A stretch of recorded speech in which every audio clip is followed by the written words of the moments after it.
listening part of the occupational English test has 3 parts, and in each part you hear a number of different extracts. At the beginning of the test you will hear a beep sound. You have time to read the questions before you hear the extracts. You will hear each extract once only. You have to complete your answers as you listen. At the end of each test, you will be given 2 minutes to check your answers. Part B. In this part of the test, you'll hear 6 different extracts. In each extract, you'll hear people talking in a different healthcare setting. For questions 25 to 30, choose the answer A, B or C, which fits best according to what you hear. You'll have time to read each question before you listen. Complete your answers as you listen. Now look at question 25. You hear a dietitian talking to a patient. Now read the question.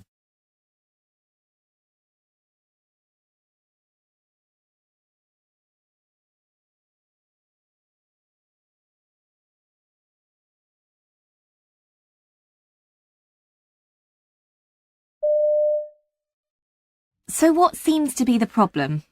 I feel such a failure. I'm sure people think that if I just tried harder, I could lose weight. Maybe I need more willpower. Well, firstly, well done for seeking medical help. Actually, being overweight or obese is a medical problem because being overweight changes how your body works. Oh, thanks, but I do feel that it's my fault for being this way. Well, I hear what you say, but please understand that these days we consider that obesity is a disease, like high blood pressure or asthma.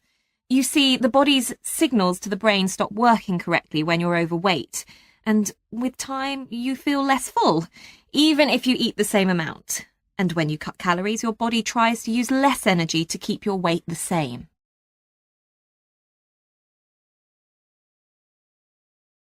Question 26.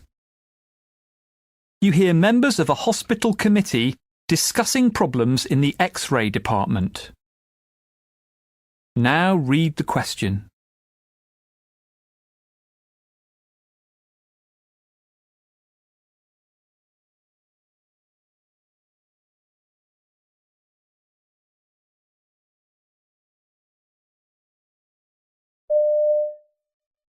So next on the agenda is the problems in the X-ray department. Nick, would you like to fill us in here?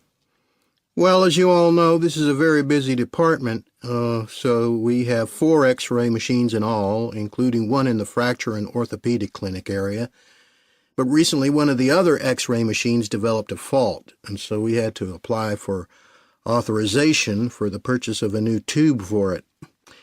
There's been some kind of hold-up with the paperwork, and while we've been waiting, patients are being brought into the fracture and orthopedic area for X-rays there instead.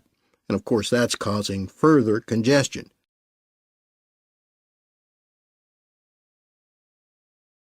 Question 27. You hear a senior nurse giving feedback to a trainee after a training exercise. Now read the question.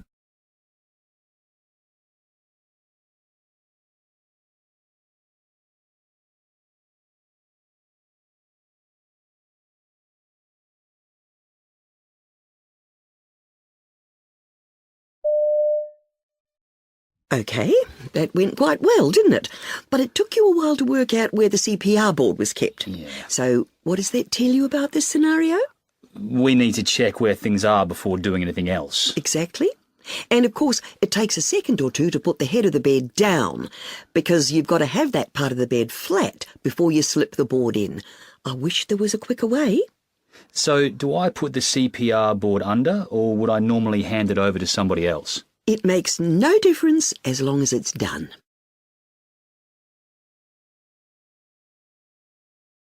Question 28. You hear a trainee nurse asking his senior colleague about the use of anti-embolism socks for a patient. Now read the question.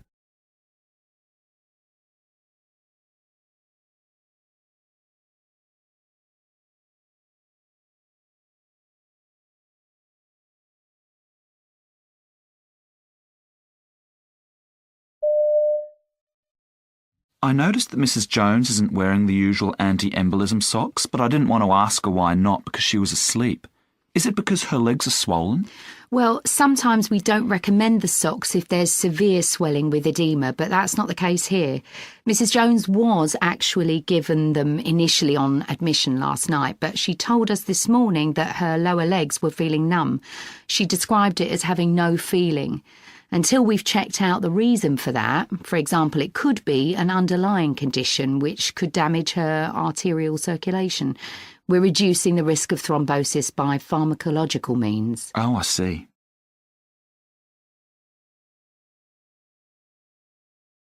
Question 29.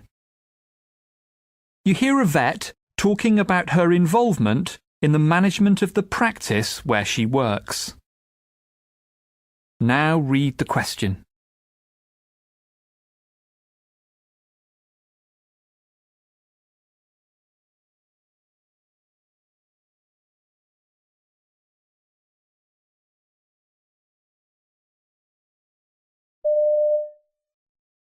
At first, when I took over the financial running of the practice, I felt rather thrown in at the deep end. I really needed to know my stuff and be super organised, especially with the number of new drugs and treatments available now, all of which have to be very carefully costed. It keeps me super busy, but monitoring stocks and so on helps give me confidence and allows me to see how everything fits into the overall picture of working as a vet. My manager's more than happy to leave me to run this side of things. He's in overall charge, of course, but I can always go to him if there's a problem. I keep him closely informed of what's happening. He's always pleased if I manage to make savings anywhere.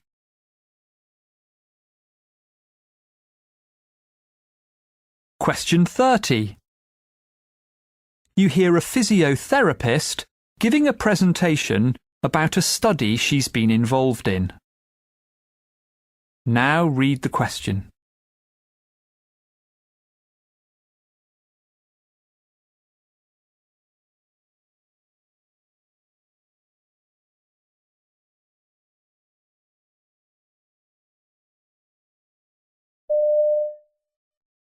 I'm a physiotherapist, and I'm presenting our poster about constraint-induced movement therapy for children suffering from partial paralysis following brain surgery.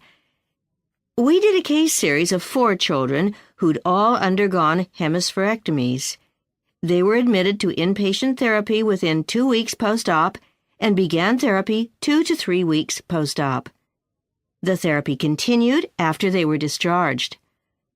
Our findings were that 3 of the kids regained excellent function and mobility with ambulation and upper extremity function. 1 didn't do so well, unfortunately, but he gave up the therapy early on. This type of movement therapy has been used a lot in adult populations following stroke. The findings here promote moving forward with further research on the pediatric or adolescent population following either hemispherectomy or other surgeries, to help us decide how appropriate this therapy would be for them.